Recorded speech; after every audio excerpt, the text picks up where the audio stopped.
Hey, it's Nick, and welcome to the Upgraded Executive Podcast, where my good friend Ben and I discuss the tools, techniques, and strategies that you can use to upgrade your own personal and professional performance. We have recorded the first 10 shows, and we will be releasing these over the coming weeks, so be sure to subscribe so that you don't miss out. In this episode, Ben and I are discussing how to improve your cognition and decision making. Firstly, we discuss some of the things that impact your cognition, and then we move on to the tools, the strategies, and the techniques that you can use to boost your brain power and have faith in your decisions. Hey Ben, how you doing? Yeah, great, Nick. How's it going with you? Yeah, very good. Enjoying the sunshine. Absolutely. It's great outside. So today we're talking about cognition. We are. Yeah, and I think in particular with cognition, one of the things that I do come across with my clients, Ben, is that often they complain about they're just not mentally as sharp as they used to be. They feel as though they're questioning their decision making. Yeah. And that they're really having to sort of rely on being in their head constantly to make decisions and not really following the intuition and their gut like they used to. Yeah. I think I think cognition and the issues around cognition really, I think, stem from the first three episodes. So yes. as we've said, and as we will carry on saying, the trifecta of sleep, stress, and energy, if any of those three are off, it's going to impact your cognition, your decision making, your ability to focus, to do deep work. So for me, I think it's those three are absolutely paramount, and I think it's really important to get those three things right. Yep, completely. And we said before, it's a bit like a tripod. If you remove one of those, then the whole thing tends not to work. So really important to nail all three of those. Yeah. I think sometimes when you're stressed, your decision making is hampered because you're worrying about the thing that's stressing you and you can't think clearly. I think when you have low energy, then you don't have the fuel to be able to fuel the brain and think really, really clearly. Yeah. And also I think that, as we said, we don't get a great night's sleep. When you wake up the next day, it's actually quite difficult to think. Yeah. But what other things in your experience, Ben, do you think also impact cognition?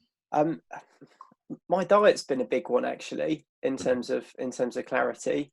So having an initial, especially previously, I don't think my diet's been particularly good. Mm-hmm. So having a sugar hit, a hit of energy, and then having a real low, not too soon after that hit, and that affecting my energy levels, but also my mental clarity and focus. Mm-hmm. And especially if it's been bad in terms of breakfast and lunch, that's a trend throughout the day.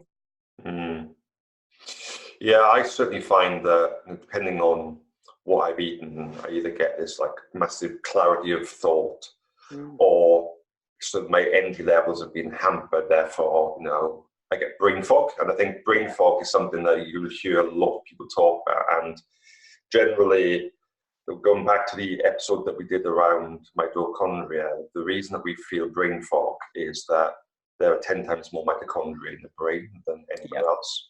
Therefore, that's where you feel it first. So if you ever find yourself sort of foggy in the brain, then think about what you've eaten and also what you may have been exposed to in your environment, because the chances are that there could be something there that just isn't agreeing with you, and that could be something in food, or it could be toxic mold in the environment, or it could be chemicals and cleaning products. So using your brain and brain fog is quite a good indicator of what's going on. I personally notice when I haven't done something that should be in my day routine. So for example, I notice when I haven't exercised, mm-hmm. and that's both from getting all the endorphins going around and feeling good, but in terms of the effect, which is again, I feel like I'm lacking focus and clarity. Yeah. So I notice when I haven't exercised, and I also notice if I'm not interacting with people, and the lift that gives me and the inspiration that it gives me. So in terms of when I've actively been in my own company a lot, and that has a knock-on effect with, again, how I'm communicating and how I'm mentally thinking. That's interesting. I've also found as well, I had an incident about 18 months ago where I had a bang on the head. And I went to hospital. I had a concussion. They checked me out. But for 2 or 3 days, I was absolutely astonished how I just couldn't think. Yeah. And it was a case of, I was well rested. I was probably over the initial concussion, but quite a significant bang on the head. I was really shocked. It took me 2 or 3 days before I felt like my brain started coming back online. Sure. And it was really, really frustrating and actually quite frightening. Yeah. So I think also, we talk about, sleep and stress and energy, and those 3 things are absolutely key. But I also think there are other things like banging your head and brain injuries that also can have a massive impact on cognition. Yeah. And again, from previous experience with battling for various mental illnesses, I think if I've been in my head and I've had negative chatter going on, then I find it really difficult to perform or be on top of my game and to be logical and objective. So once I learn in terms of how to reduce that chatter and change my internal voice into a positive voice and an amazing coach, that really helped in terms of moving life forward, because that's what previously it was like. So I was externally looking, as I always do, but internally just having this really deep negative internal voice. Yeah. And that massively affected my performance and my focus. Yeah, I think that's a really good segue, because I think for me, one of the aspects around cognition, and without not wanting to sound too woo-woo around this, is that people are spending too much time in the head. Yeah. And they're constantly thinking. They're either worrying about the past, they're worrying about the future, and your brain's going into overdrive. Okay. Yeah. And therefore they're being driven by their freeze, fight, or flight response, rather than being sort of more in their body, trusting their gut and their instincts, and allowing their gut and instincts to drive some of their decision making. Now, yes. I'm not saying that we should be in that place all the time where we are more present and in the body, because I think there is a role for thinking through problems in your brain. But I think actually we spend too much time in our heads and not enough time in the present moment, using our intuition to help guide us forward. Yes, it certainly helps. Again, building on the first 3, if I've had a good night's sleep and I'm feeling like I'm in performance mode, as opposed to, like you just said, fight or flight or stressed, and my energy levels are high, that's a great basis in terms of going into that state that you've just described.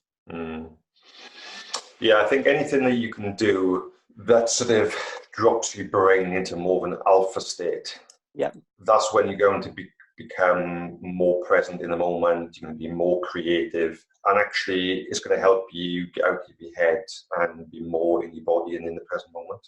Should we talk around some strategies and techniques in terms of doing that? Yeah, maybe let's address the elephant in the room first, which I think gets people super interested, and that's around nootropics or smart drugs. Okay. Because I think that people see them as a quick fix.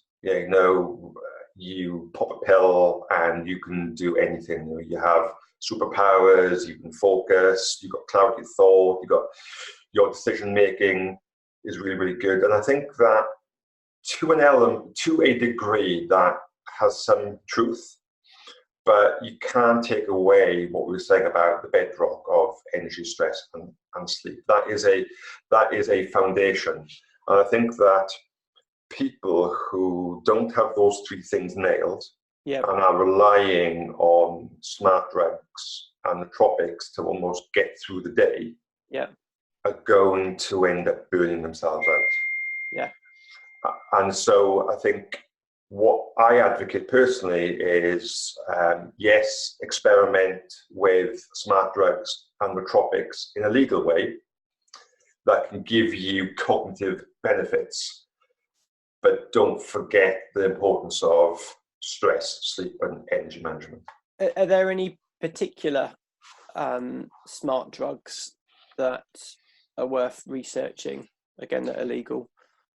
Yeah, so I think with smart drugs and nootropics, there is quite a blurred line between what we define as something that is a cognitive enhancer, which would be a smart drug or a nootropic, versus a supplement. And I think the boundary between those two things is blurring. Okay, so on a previous episode, we spoke about coenzyme Q10 and PQQ and how that helps to power up your mitochondria. That gives you a huge amount of energy, and given that you've got more mitochondria in your brain, you feel cognitively on the money, you feel sharp. So that is something that's probably more classed as a supplement, but has a nootropic value. Likewise, we mentioned the bulletproof coffee. Yes. This gives a massive amount of cognitive benefit, but you wouldn't class this as a smart drug or a nootropic. Okay, so there are a few things that people can look into, and maybe I'll sort of share my own experience on what I use to give myself a cognitive boost. The first thing that I use is L-theanine. So L-theanine is an amino acid. Yep. It's the active ingredient in green tea. And what it does is it does give you a cognitive boost and also helps you to focus. Okay, so that's something that I use. I also use nicotine. Okay, believe it or not, nicotine's got a really bad name because it's associated with cigarettes. But actually, if you look at a cigarette, it's not the nicotine is the bad thing, it's everything else in the cigarette.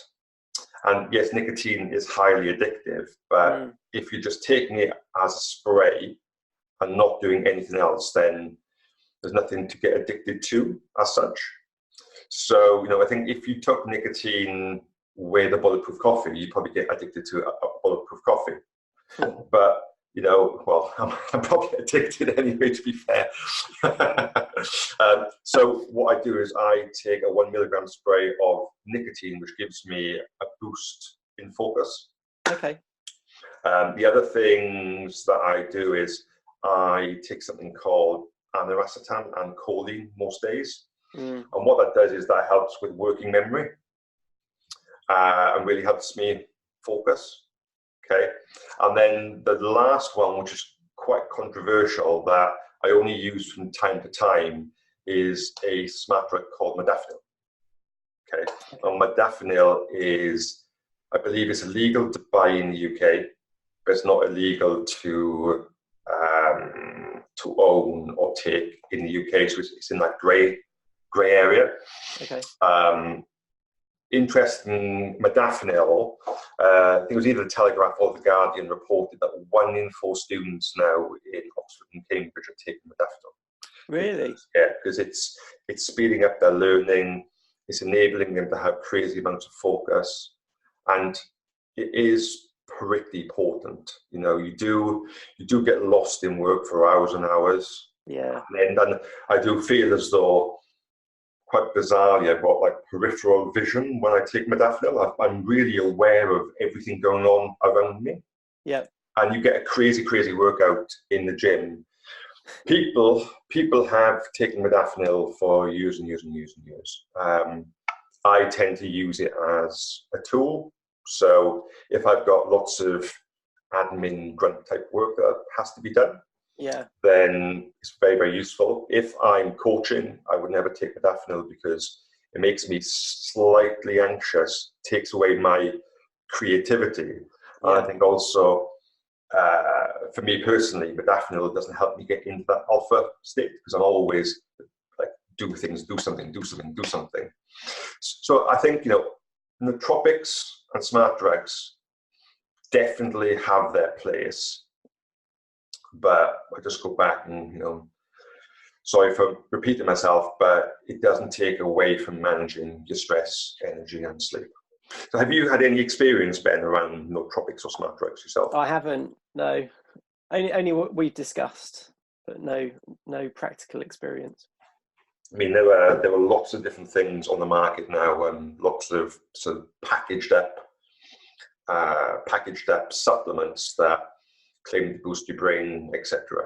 Yep. I think what I would say to everybody is that we're all different. So you may well take a supplement that has no effect. You might take something that works for you but wouldn't work for me. So I'd say stay on the right side of the law. I would say if you're going to try a legal smart drug, then maybe just start with half a dose or a quarter dose and just build up and just see what kind of benefit you get. And also never, ever, ever take a nootropic or smart drug the first time before you go into an interview or a big presentation, because you don't know what effect it'll have on you personally. And driving? Yeah, they seem to be fine on driving because they probably make you more alert than anything. So, for instance, something like modafinil would be great if you were going on a road trip. And because modafinil is actually an anti-narcolepsy drug, and it's prescription only in the UK. So that's the kind of thing that would help keep you more alert and awake, particularly on a long road trip. And it's very effective also for jet lag. And we're going to put all the things that Nick's been discussing in the show notes at the bottom. Yeah, absolutely. So what other things for you, Ben, really help to boost your cognition? The biggest one for me is physical activity. Mm-hmm. So whether that's doing some weights or going for a run or going for a walk. But again, this builds on talking around meditation and calming of the mind. So I'm getting out of my head so I can totally allocate my focus to what I'm looking to achieve. But that's, I kind of think that's 80% of, if I can do that, then I'm 80% of the way there in terms of getting into performance mode. So even if that's for 10 to 20 minutes, that's what I'll do. Get the endorphins going, get into a calm state in terms of my head, and then back on with whatever I need to focus on. Yeah, I certainly find that cognitively I'm more on the money if I've done a morning routine than if I haven't. So yeah, and that includes things like taking a cold shower. I find after the cold shower, mentally I just seem to be like, cognitively I'm on the money. Yes. And also interesting for me too, getting exposure to sunlight. So if I just take some time, step away from my desk and just spend 5 or 10 minutes in direct sunlight, I feel as though mentally that puts me in a much stronger place too. And we've discussed meditation or mindfulness meditation in terms of the other episodes, but that's definitely a big one for me as well.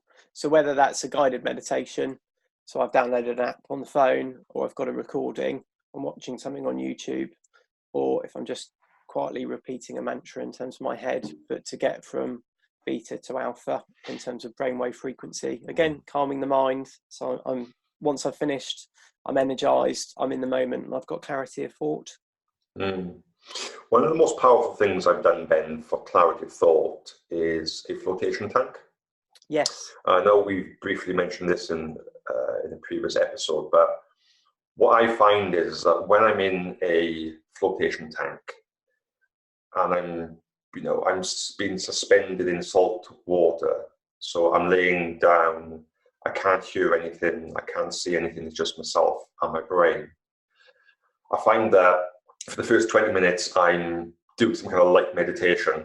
The next 20 minutes, my brain seems to be solving problem after problem after problem.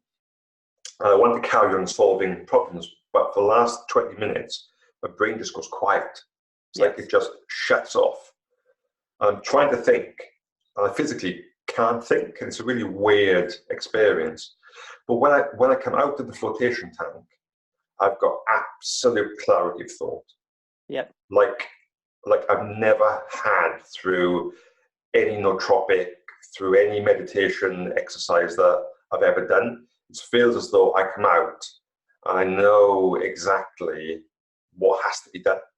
Yeah, I'd highly recommend everybody to check out a flotation tank in your local area and give it a go, because I know lots of people that have done them and they get outstanding results.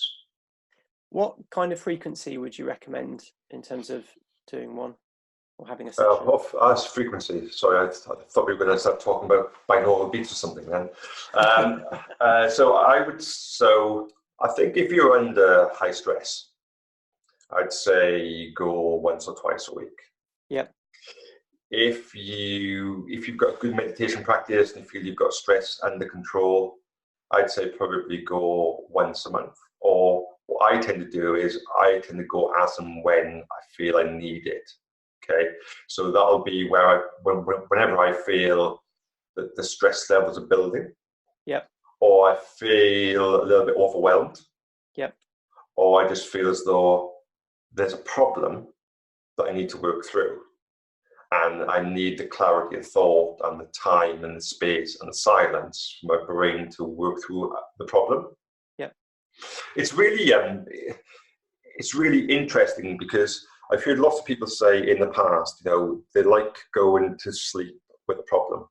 So they go to bed, they think about the problem, they fall asleep, and they wake up in the morning with a lot more clarity. Mm. Now, I've never been able to do that, because I find that once I start thinking about the problem, my brain goes into overdrive. Yeah. But I certainly have experienced situations, particularly when I was a student and I would be doing some computer programming and can't find where the bug is. I'm looking, give up at say 1 o'clock in the morning, wake up the next morning, and I find it within 5 minutes. And I think for me, it's a similar experience with the flotation tank. I'm just giving myself and my brain the time to slow down. Yep. And I guess because I'm in that, I wouldn't say I'm in a semi-unconscious state, but I am probably flitting between probably the alpha and theta state. So I'm sort of deep in alpha. Yeah. So I'm probably tapping into both my intuition plus also my brain's problem-solving skills at the same time. Yeah. So yeah, I would highly recommend flotation tanks for people as a way to boost their cognition. So there's a couple of other things that I also do, and I mean it's really important that I stick to my day plan, which encompasses all the stuff a lot of the stuff that we've been talking around in terms of a daily affirmation, and in terms of what my intention is for that day. A cold shower, meditation, a gratitude journal, having some exercise at some point during the day, and having a nighttime routine where I'm not actively thinking about the next day. I'm mentally switching off. I'm enjoying reading a book. I'm not looking at something with blue lights. I'm not taking an iPad or an iPhone up to bed and spending time in terms of surfing the internet. I'm leaving those downstairs and I'm looking to read, meaning that I've got a good night's sleep. But I've talked about it before in a couple of the other episodes. I've spent a lot of time in terms of working on my subconscious thoughts to make sure that I've removed, and this is a continual process, but as many of my doubts or negative beliefs as possible. So I have a calmness and a stillness and an emptiness in terms of my head, and it's positive, and that makes a massive difference in terms of not having that iceberg of negative clutter that I had previously accumulated over decades. All the stuff that might have been a negative habit, as well as just some stuff that just wasn't true, but that's what my subconscious was telling me. and that would make a difference in terms of being in the present and how I was performing. So I made a real conscious effort about 8-9 months ago to work on this, which is why I got into PSYCH-K and being able to reprogram my subconscious, and that made a huge difference in terms of getting rid of all of those speed bumps, if you'd like, that were in my head, to the point that they're not really there anymore. And it's just a really nice, relaxed feeling. And that's absolutely helped with getting out of my head, being in the present, and being really focused on what I want to achieve in life. And Ben, you said you've sort of been through that process the last 8 or 9 months. Yep. Somewhere particular that the listeners should go if they want to start on their own journey? So there's lots of really interesting books that I'd recommend, as well as YouTube footage. I don't think it really matters where one starts, but I'd recommend having a look at Dr. Bruce Lipton. So he's a scientist by trade, specifically around DNA and gene therapy, and he has spent years researching epigenetics, so how environment can influence a gene's makeup. But he's also he doesn't advocate any one particular modality, but he is a fan of PSYCH-K in terms of what somebody can do to reprogram their subconscious beliefs. So check out Dr. Bruce Lipton and check out Joe Dispenza. Again, he's a scientist by trade, but he's very into meditating and changing internal beliefs and getting out of one's way. So those two people and their books I found super interesting. So I'd recommend having a look at both YouTube and their books. They've written lots on the internet, and then looking at the other recommended titles around those. Okay, cool. And we can add those into the show notes as well. Yeah. Good. The other thing I think, Ben, that is hugely powerful, and I'm not saying this because I'm a coach, but I would recommend to the listeners, go and seek out a coach or a mentor, somebody that you can bounce things off, because yes, we all have decisions that we have to make in life. And some of these decisions, there's not always a clear path forward. Yep. Or we have an intention and we don't know how to deliver on that intention. Yes. I think the power of working with a coach is that you've got somebody that you can bounce these things off, and they can pull out of you what is truly important. So if you are holding back on decisions and you don't know why, coach can help you explore and understand why. Plus also, I think for a lot of sort of business owners, senior executives, entrepreneurs, it's a very lonely place to be. Yeah. Because, there are some things that you probably can't take home and discuss with your partner because they won't understand the context, maybe. And sharing any vulnerabilities or concerns or worries to your peers or colleagues may not be something that you're comfortable with. Yep. And certainly one of the benefits that I've found that my clients get with working with me is they feel as though they've got somebody that they can come to and actually talk things through with. Yeah. So, I'm not pushing my own services here, but I think one thing that people could do is to find a coach that they're comfortable with, that they feel as though they have some kind of connection with, and use the coach to help them understand the decision-making processes that they need to go through, and also help them get out of their head and start to tap into their intuition. Yeah, I totally agree. I'm really conscious who I have in my close network, and I've got a number of different groups that I'm a member of, and it's all what goes on in the group stays in the group, but I can lean on them. I completely trust them, and I value their opinions, and that's been really helpful in terms of having regular contact with people that I can bounce ideas off, that I can be challenged in a safe environment. So I completely agree, both in terms of from a coaching aspect and also in terms of having a network, whatever that looks like. It could be a WhatsApp group, it could be a face-to-face meetup, in terms of social connections that one can explore who they are and also make themselves accountable. I'm also a member of a number of mastermind groups, and it's a great place for me to take a business problem and drop the problem into the group. Yeah. Talk about some of my thoughts around how I'm going to address the problem, but then get feedback from the group. And I find that really, really helpful, just to give me a different perspective from a number of different angles. Yeah, completely. And also, a lot of this stuff, whilst I might have a problem that I think is unique and new to myself, a lot of people have got the experience about dealing with the same problem and challenge and can offer an informed solution through experience. So mega helpful in terms of that sharing. Yeah, absolutely. So would now be a good time to recap for the listeners and viewers on some of the key things they can do to boost their cognition? Yeah, brilliant. So Would you like to start? Yeah, so if I make a start, I'll repeat the old ground again around managing your sleep, stress and energy levels, and also people can use smart drugs and nootropics to give themselves a boost, but think of them as tools and make sure you've got the other three things nailed down first. And I won't recap the smart drugs that we mentioned earlier, but we'll certainly put those in the show notes. Sure.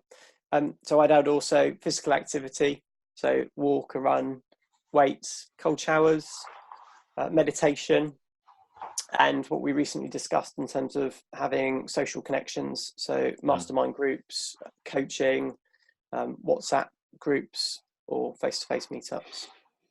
Yeah, I think the other thing that I'd say is try and get as much sunshine as possible, because that just boosts your mood massively and enables you to focus. And I think the other thing is that if you do feel as though you've got brain fog, then there's something going on in your environment that's causing it. So don't ignore it, because removing that brain fog and removing the root cause is going to help you with your cognition. And can we add bulletproof coffee in again? Because I just think it's an absolute game changer. It is, yeah. So we spoke about bulletproof coffee in one of the first 3 episodes. I can't remember exactly which one. It's probably the one around energy, so it'll be episode 2. Yes. But yeah, bulletproof coffee is an absolute game changer because it gives your brain the energy it loves. Great. Thanks, Ben. Yeah, thanks, Nick. All the best. Cheers. Thank you for listening, and we hope that you enjoyed the show. You can find the video, audio and detailed show notes at www.upgradedexecutive.com. At the end of this 10-episode podcast series, we will send all of our subscribers an exclusive ebook which summarises everything that Ben and I discuss on the show. Be sure to leave your details on our website. You can also find us on all of our social platforms at Connect with UE.